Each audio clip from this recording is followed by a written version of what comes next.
آج کی اس ویڈیو میں دیکھیں گے کیسے عزازیل یعنی شیطان نے اللہ سے بحث کی اور وہ کس طرح گمراہ ہو گیا اپنی انا کی وجہ سے۔ سب سے پہلے تمام اہل ایمان حضرات درود پاک پڑھیں۔ سب سے پہلی بات، انسانیت کا اصلی اور ابدی دشمن ابلیس ہے۔ یہ ابلیس یعنی شیطان غیر مرئی مخلوق ہے، یعنی نہ دکھنے والی مخلوق، جس طرح فرشتے ہیں، اور انسان مرئی مخلوق ہے یعنی دکھنے والی مخلوق۔ اللہ تعالیٰ نے 3 قسم کی مخلوق تیار کی، جن میں فرشتے، جنات اور حیوانات ہیں۔ حیوانات میں یہ دنیا کی وہ تمام چیزیں آتی ہیں جن میں جان ہے اور انہوں نے ایک نہ ایک دن مرنا ہے، اور ایک سوچ ہے کہ جسے انا کہتے ہیں، یعنی اپنے آپ کو بہت کچھ سمجھنا۔ یہ فرشتوں، جنوں اور حیوانات میں صرف انسان میں ہے، انسان کے سوا کسی اور حیوان میں یہ سوچ نہیں ہے۔ انسانی روحیں بہت پہلے ہی بنا دی گئی تھی،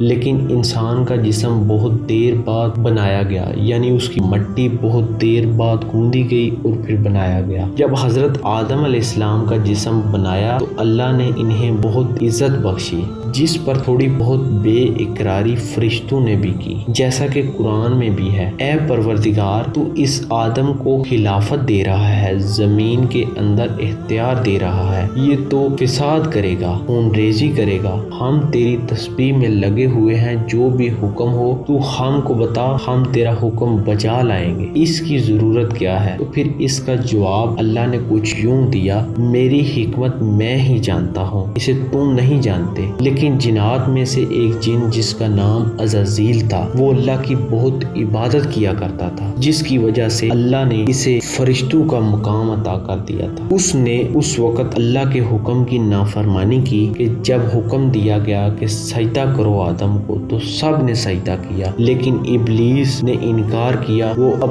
انا پرستوں میں سے ہوا اور گمراہ ہو گیا۔ تو پھر اللہ نے کہا کہ تم نے ہمارے حکم کی خلاف ورزی کی ہے، تم یہاں سے نکل جاؤ، دفع ہو جاؤ، تم مردود و ملعون ہو، اب تجھ پر لعنت رہے گی میری قیامت کے دن تک۔ اس نے کہا: اچھا پروردگار، اے میرے رب، مجھے کچھ مہلت دے، قیامت تک میری زندگی دلیل کر دے۔ اور پھر اللہ نے کہا کہ جاؤ، میں نے تمہاری یہ بات مانی۔ پھر اس نے کہا کہ اے پروردگار، اب میں اس آدم کو بھی گمراہ کروں گا اور آدم کی نسل کو بھی تباہ کر دوں گا۔ یہ بیان انتہائی شدید چیلنج کے ساتھ قرآن میں آتا ہے، جیسا کہ سورہ اعراف میں ہے کہ ابلیس نے کہا: تو اے رب، جو تو نے مجھ پر فوقیت دے دی اس آدم کو، میں تو اس سے بہتر تھا، بنایا تو نے مجھے آگ سے اور اس کو مٹی سے، پھر مجھ سے مطالبہ کیا کہ میں اس کو سجدہ کروں، اور میں نے سجدہ نہیں کیا، تو نے مجھے ملعون قرار دے دیا، اور اب میں نسل آدم کو گمراہ کرنے کے لیے سیدھی راہ میں بیٹھوں گا، سیدھے راستے پر چلنے نہیں دوں گا انہیں، میں ان پر حملہ آور ہوں گا، ان کے سامنے سے بھی اور ان کے پیچھے سے بھی، ان کے داہنی جانب سے بھی اور ان کی بائیں جانب سے بھی، اور تو دیکھے گا کہ ان کی اکثریت تیرے شکر گزار بندوں میں سے نہیں ہوگی۔ یہ چیلنج کر رہا تھا اللہ کو۔ اور ایک اور جگہ ابلیس نے کچھ یوں کہا کہ اے رب، مجھے تیرے جلال کی قسم، میں ان سب کو